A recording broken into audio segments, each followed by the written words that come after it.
That pill, if you want to call it that, intelligent pill, at the time was already small enough by then to implant under the skin with a horse needle, a large hypodermic needle. And I was shown these, and they worked. And we could read them with a primitive hand wand type reader from about 7 or 8 feet away. And this was still primitive technology.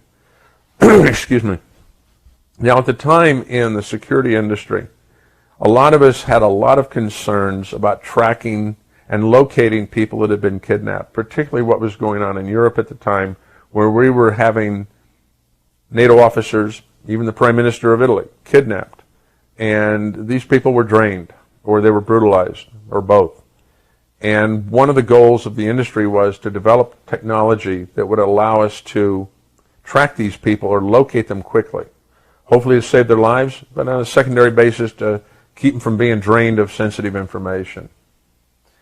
And I brought this technology to a meeting in a skiff room in Virginia that was arranged by a friend of mine with the CIA and another friend of mine with the State Department at the time to introduce this technology to what we felt at the time were the right parties to use this new technology responsibly.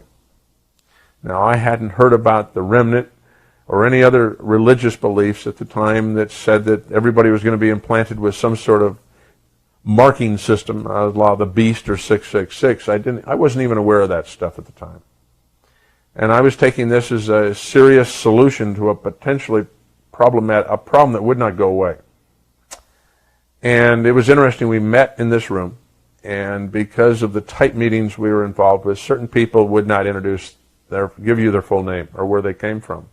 I just had to trust that my 2 contacts had contacted the right parties to be there at the right time, and that they would all be responsible individuals.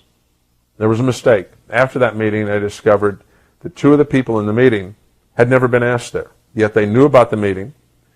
They knew what it was about. They knew who was going to be there. And later research indicated that one of them actually worked for the Department of Agriculture and one of them worked for the Department of the Treasury.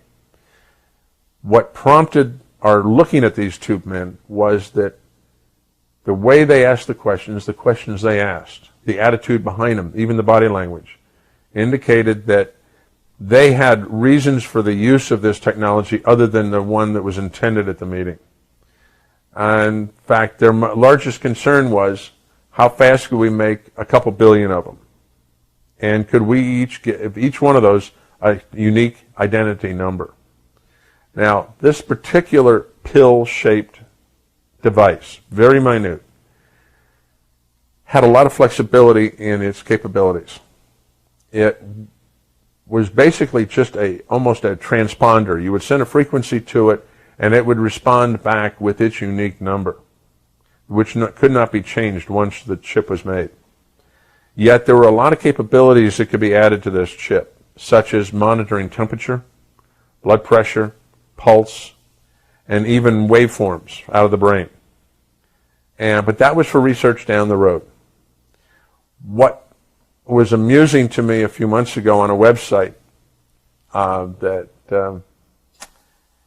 likes to collect articles on the unusual is that a lady out east had a chip removed from her body in 1999. They had it blown up on the website. And it was a slight modification of this chip from Denver with some of its enhancements. And it was put in her, she believes, in either 1980 or 1981.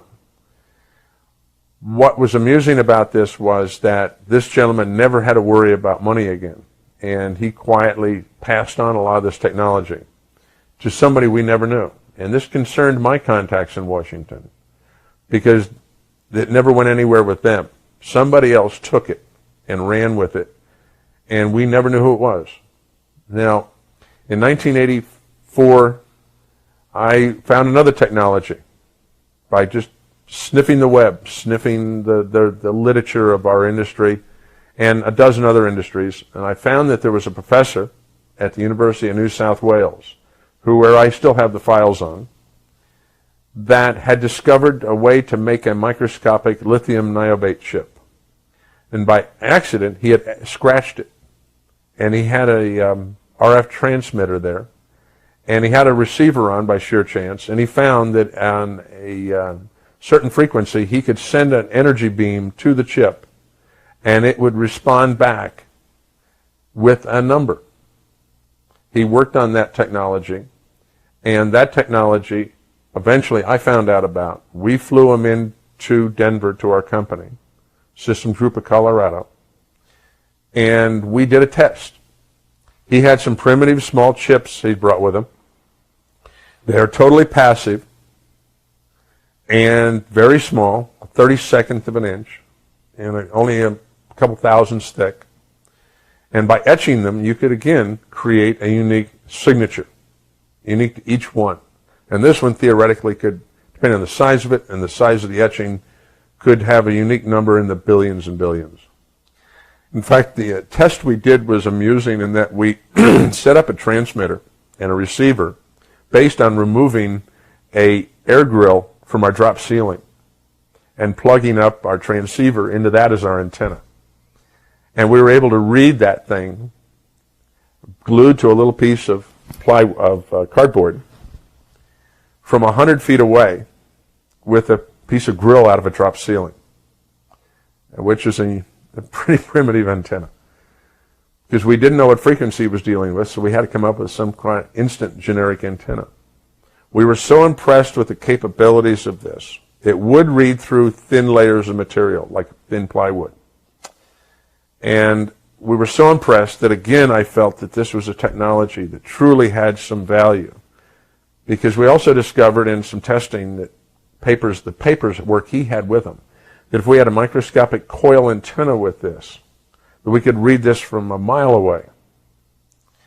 And his later on analysis, a few weeks later, he got back to me and said that if we had an antenna, a coil antenna 2 inches in diameter with a chip in the middle, and that what the antenna is actually doing is acting as an amplifier to a great extent. And that what sends back out is a harmonic of the original frequency. That his numbers crunching showed that he could read this thing from 120 kilometers in space. And that there were other attributes of this chip that could be tied into it, especially if it was powered in some minute way, and give it a lot more kickapoo juice. Well, again, I took this, and a lot more care this time, to a meeting that we had in Virginia at a subcontractor's company that I knew that does a lot of work for the intel community. This time I had the director of security for all of State Department there, and again a good friend from CIA. Again, we had, at the last minute, people walk in the door with the right credentials who we didn't know who they were exactly. It turns out, again, we had people, two this time again, who after the meeting, we realized shouldn't have been there. And yet they had credentials that were awesome. Because it turns out afterwards I found out they had never been called by my two contacts. Yet they knew about our phone calls. They knew of exactly what time, what place, and what we were going to be talking about. And supposedly my phone calls were made over secure phone lines. What concerned me more about this particular event was that I have in my records again the name at the time of the head of security at State Department. And I got to know him well because I designed the security system, at least a major portion of it, for Main State, or the headquarters in Foggy Bottom in D.C. And so he and I knew each other very well. And that one of the things that Bob wanted to do was, before he retired, he wanted to have his family, particularly his two boys in high school, experience what it was like to live out of the country. So he actually gave himself the job. He demoted himself to head of security for East Africa.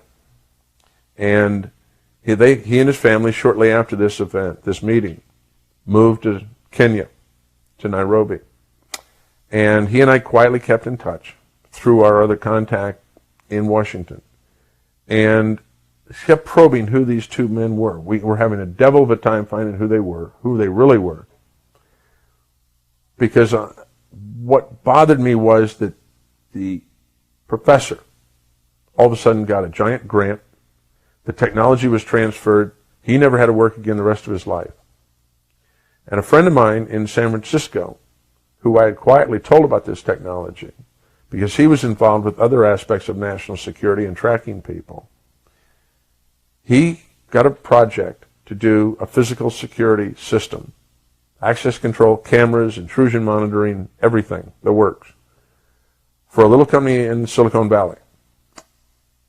And he said it was eerie to him, but what they were making there looked eerily like what I had described to him.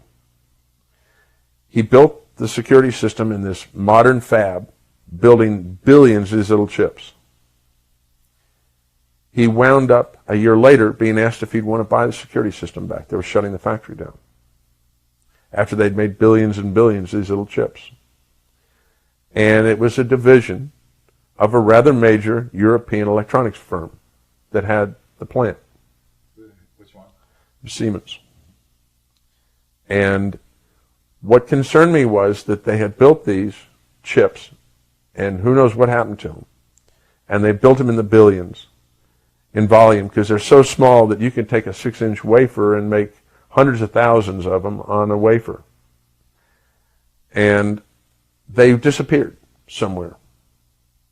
But in the process, what concerned me more was Bob did not give up trying to find out who these guys were and who they worked for, what their agendas were. He and I had had long talks now by the mid-'80s about what was really going on in government, who was controlling what concerns he had, because he had come to the realization there were a lot of things going on that weren't right. And he had supposedly made some contacts to find out more of what was going on. And he had contacted our mutual friend at CIA, another long-term contractor, been involved since World War II, in the very founding of the CIA, who got in touch with me and said, Bob's got something hot, and when he's back in the country again on business, we're going to get a meeting. A few days later, Bob was on his way to work just after dropping the 2 boys off at a private high school, I believe, in Nairobi. He was on the way to the embassy. And he was broadsided at a stoplight at 60 miles an hour by a reinforced Land Rover. He was killed instantly. The Brit that supposedly was drunk at 7 in the morning, was taken to the hospital and immediately disappears. And all the evidence he had given in the way of documentation was proven to be phony as to who he was, and Bob was killed. And it was a hit. And it's always concerned me today that he had gotten a little too close to who had been involved with this implantable chip technology. We'd been trying to, for a couple of years then, quietly trying to find out who had been doing it without our government realizing it was going on. Because whoever it is has got total ability to penetrate anytime, anywhere, our government, and locate what is going on instantly. Who do you think they are? Research since the early 80s on my own and with some friends indicates that we have at least 4 power groups in the world. They have wealth beyond all imagination. They have advanced technologies. They have taken over various programs, particularly black programs, within our government and probably even the Russian government and the Chinese. Their politics to them, as we know it, is not the same. And they have agendas totally unlike what we perceive our government's agendas really are. And that they are able to track unbelievably what's going on around them at a minute level. And who these people are, my friends and I have given them names, but they have no relevance to what they call themselves. We just simply call them the 4 horsemen. And that these horsemen work together at times, and they work against each other at times. There's an ongoing battle between them at a low level to who's going to be top dog in the world. The one commonality to all 4 appears to be an absolute desire for control of everything and everything. And that some of them have different bases for this. From the point of view of it, each of them has their own philosophy. And that core root philosophy guides them supposedly in their actions. And we believe that this is what was causing a lot of strange things to happen in Nevada that we were experiencing, and on a strange way correlates also with what happened with these implantable chip technologies that I personally brought, now I look at it, to the wrong people in the government.